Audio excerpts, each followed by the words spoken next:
O ex-presidente Fernando Collor de Mello já está preso após uma determinação do ministro Alexandre de Moraes. De Brasília, repórter Marília Ribeiro. Fernando Afonso Collor de Mello tem 75 anos e é natural do Rio de Janeiro, mas passou a sua infância e juventude em Maceió e em Brasília. Ele é economista pela Universidade Federal de Alagoas. Além disso, Collor foi jornalista e assumiu os negócios da família nas organizações Arnon de Mello, grupo de mídia do Norte e do Nordeste. A sua carreira política teve início em 1979, quando assumiu a prefeitura de Maceió aos 30 anos. Após 3 anos, Fernando Collor foi eleito deputado federal pelo então Partido Democrático Social. Já em 1986, pelo PMDB, foi eleito governador de Alagoas. Em 1989, foi eleito presidente da República. Collor derrotou Lula no segundo turno do pleito. Ele foi o primeiro presidente eleito diretamente após o fim da ditadura militar. Em 1992, Collor foi o primeiro presidente desde a redemocratização a sofrer um impeachment. A denúncia partiu do seu irmão, Pedro Collor, que revelou o esquema de tráfico de influência e de irregularidades financeiras no governo. Durante o processo, protestos aconteceram em todo o país, o que ficou conhecido como os caras pintadas. Collor foi afastado e, em seguida, renunciou. Mesmo com o movimento de renúncia, o seu impeachment foi aprovado e Fernando Collor perdeu o mandato e ficou inelegível por 8 anos. Fernando Collor foi senador por Alagoas até o ano de 2022 e deixou o cargo após ser derrotado nas últimas eleições ao tentar ser governador de seu estado. De Brasília, Marília Ribeiro.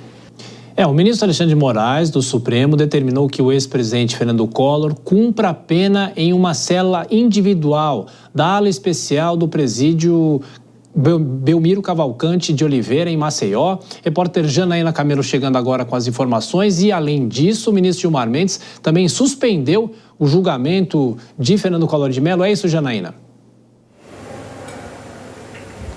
Exatamente, Thiago, porque essa decisão do ministro, ela precisa ser referendada pelos demais ministros, né, do plenário, pelos demais 10 ministros, né, o total ali do STF. Só que aí esse julgamento, ele foi posto, mas foi interrompido pelo ministro Gilmar Mendes, que pediu que essa análise seja levada a plenário físico. Mas mesmo assim, Thiago, alguns ministros já tinham votado e outros anteciparam o seu voto. E agora há pouco, o último voto para formar maioria, seguindo a decisão do ministro Alexandre de Moraes, foi dado pelo ministro Dias Toffoli. Então já tem uma maioria ali para que seja mantida essa prisão do ex-presidente Fernando Collor de Mello.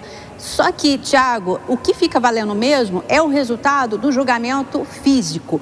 Ainda não tem uma data para esse julgamento ser marcado pelo presidente do STF, o ministro Luiz Roberto Barroso. Na semana que vem não tem sessão, porque tem feriado. E também o ministro Barroso está em viagem internacional, né? Ele acompanha a comitiva do presidente Lula a Roma. Então, ainda não há mais uma expectativa com relação a esse julgamento. O ministro Cristiano Zanin, nesse plenário virtual, inclusive, ele se declarou também impedido de votar, porque ele foi advogado, ele atuou como advogado nos casos da Lava Jato. Então, levando esse julgamento para o plenário físico, o placar zera, todos os ministros têm que votar novamente. Lembrando, Thiago, também que a defesa de Fernando Collor pediu ao ministro Alexandre de Moraes que ele conceda prisão domiciliar, alegando que ele já é idoso, tem 75 anos de idade. Nesse pedido, os advogados dizem que ele tem comorbidades graves, como doença de Parkinson, apneia do sono grave, transtorno bipolar, que necessita aí de medicações diárias, de visitas médicas especializadas também. A direção da penitenciária em Maceió, onde ele está, tem até este sábado para informar o ministro Alexandre de Moraes se tem condições mínimas ali para tratar da saúde de Collor. O ministro também vai precisar esperar uma manifestação da PGR com relação a esse pedido. Antes dele ir para essa ala especial na penitenciária em Maceió, o ex-presidente ele passou por uma audiência de custódia Tiago, e a gente vai ouvir um trechinho, porque ele acabou respondendo ali, como é de praxe, numa audiência de custódia, foi conduzida por um juiz do gabinete do ministro Alexandre de Moraes, respondeu algumas perguntas, disse, embora esse pedido da defesa de que ele sofre de doenças graves, precisa de medicamento contínuo, ele disse que não toma medicamento contínuo, não tem nenhuma doença grave, ele inclusive se confundiu até com relação à maioridade do filho mais novo dele, a gente vai ouvir esse trechinho. O senhor possui filhos menores de idade? Sim, menores de idade. 18 anos é menor? Não. Não, aí já é maior de idade. Algum menor de 18 anos ou com alguma condição especial? Não. O ministro também, o juiz, na verdade, também perguntou ali, e o advogado de Collor falou sobre o pedido da prisão domiciliar. A gente vai ouvir também esse trechinho. Excelência, só para contribuir, talvez, enfim, para contribuir com a decisão de Vossa Excelência, me foi informado agora há pouco pela defesa do senhor Fernando Collor em Brasília que acabou de ser protocolado nos autos um pedido de prisão domiciliar e consta nesse pedido instruído por um atestado médico de um neurologista. Então, a petição já está nos autos, é apenas para informar a Vossa Excelência. Muito obrigado. Então, em relação a esse pedido, eu não tenho delegação para decidi-lo, né? Sua Excelência, o ministro relator, é quem vai decidir. A minha delegação é restrita a essa audiência de custódia. Daqui a pouquinho a gente volta com a Janaína, mas complementando as informações e também trazendo os nossos comentaristas sobre essa decisão. Dora Kramer e Cristiano Vilela, comentários breves, que daqui a pouco nós temos uma entrevista também sobre esse assunto. Começa por você, Vilela.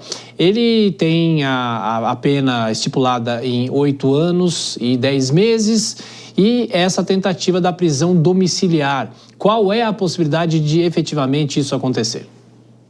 Olha, a possibilidade é caso fique evidenciado que existe uma comorbidade que justifique o fato de que ele precise de cuidados hospitalares, cuidados médicos, e que ele não teria acesso a esse tipo de cuidado na prisão. Evidentemente, é feito um pedido emergencial, juntando um laudo médico, mas uma análise dessa tem que ser uma análise mais aprofundada. Em outros casos semelhantes, os ministros do Supremo eventualmente designam médicos ou outras pessoas para que possam fazer essa avaliação e aí sim, uma vez constatado pela segurança da vida das pessoas, eventualmente que seja que ele cumpra a pena ou uma parte da pena em regime domiciliar ou eventualmente dentro de um hospital. Dora, chama a atenção quando ele fala da idade do filho, se 18 é maior ou menor de idade ainda, né?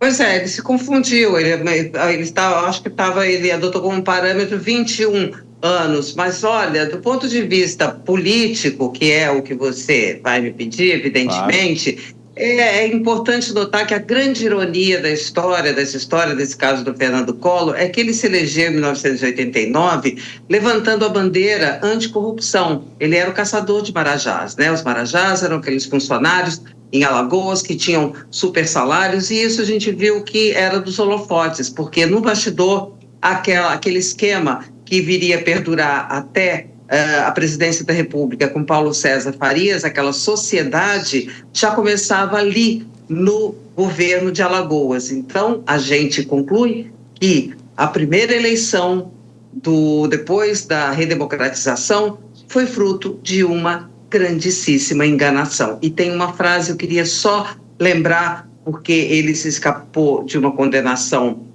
logo depois do impeachment pelo Supremo Tribunal Federal e voltou a reincidir. O pai dele, Arnon de Mello, dizia a seguinte frase: o que não vem em maio, vem em setembro. O que quer dizer, mais cedo ou mais tarde, as dívidas com a vida são cobradas.